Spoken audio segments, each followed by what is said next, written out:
I am wearing my Chris Taylor Amerks jersey in protest today. Very upset about what happened yesterday, but I mean, we'll get into it, Bill. We'll get into it.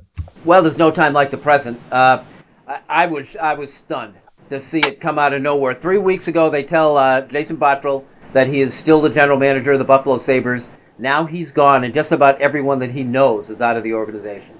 Yeah, I think they called like one of his cousins and said, you can't even come into Buffalo anymore, so don't even think about it. No, look, it's not shocking that Botterill loses his job. I mean, 31st, 27th, 25th finish. You have a league in which 24 teams make these extended playoffs, and you miss it by a game. Fine, let him go. But, Bill, it's like you said, 3 weeks ago, you give him a vote of confidence. You had 3 weeks of him thinking he had a job. He had a press conference to talk about what his plans were moving forward, and 3 weeks later, you go hire Kevin Adams, who has worked in your front office for a couple of years after playing in the NHL and being an assistant coach of this team in the early 2010s. It doesn't make any sense. It's infuriating that the Pegula family has yet to hire a general manager with any general manager experience. Think about that.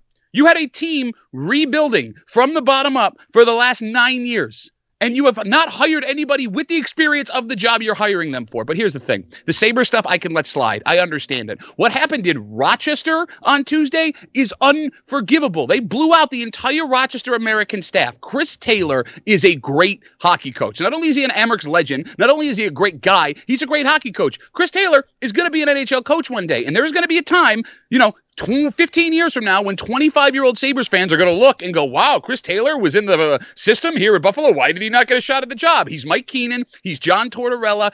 There is no excuse with the job that Chris Taylor was able to do that you let him go, other than you have no idea what you're doing. And I'm losing it, Bill. Bill, I'm losing it. Breathe. It's okay. Not okay. Let me toss a couple numbers at you. You mentioned Chris Taylor. The Amerks are on track, and they finished the season to have their first back-to-back 40-win seasons in 20 years. And as far as the Sabres go, again, according to Kevin Klubja, in an article he wrote, there have been 19 executive-level changes in the last 3 years in that organization. That's not a blueprint for success, is it? But I don't understand how, Duffy, you could be sort of surprised or shocked by it. I understand it from the Amerks standpoint, and I think Taylor was doing a great job. I mean, they were the second in their division. They were playing extremely well. So I don't understand why you would get rid of something that's working, even if it is at the Amerks level. My concern is that were we not on this show a couple of months ago talking a little bit about this article that Tim Graham brought about the investigation and what's going on in the culture at PSE and how McDermott was concerned about it affecting the Buffalo Bills, but it was really the Buffalo Sabres. And now all of this now comes out. And I think Kim Pegula basically saying that, we're not rebuilding. And I'm like, well, sure looks like you are. So it is. This isn't shocking to me because I remember having that conversation. I think we were just getting into quarantine, and I'm looking at this story and I'm kind of like, that kind of leads some belief that they were on to something, to the culture not being right for the Buffalo Sabres. Oh, I mean, you're not wrong. Look, I'm sorry. Go ahead, Bill. Go ahead. And the spending thing too. I mean, there was more than once where they brought up this: we want to streamline the organization. As we want to spend less money on the hockey team. And to Tariq's point, you can only draw a direct line to the football team. Sure. Listen, neither of you guys are wrong. Tariq, you're right in what we said.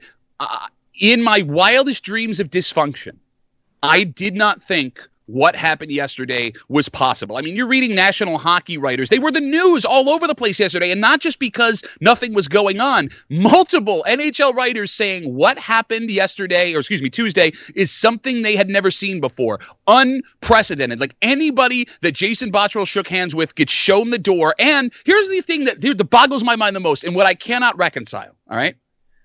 You make a hire from within the franchise without interviewing any other general manager. Yes, they're trying to save money. I get it. But if you're going to sell it as we want our own homegrown people, don't blow out everybody else who is a homegrown person. At least sell me the lie you're trying to sell me. Because right now, for the first time in my life, and I talked about it on the break room earlier this week, it's the first time I have lost all faith in a team that I love. I'm going to watch these games. I'm going to enjoy hockey, but I have no belief that they have any idea what they're doing on the hockey side. Wow, he sounds like a Knicks fan.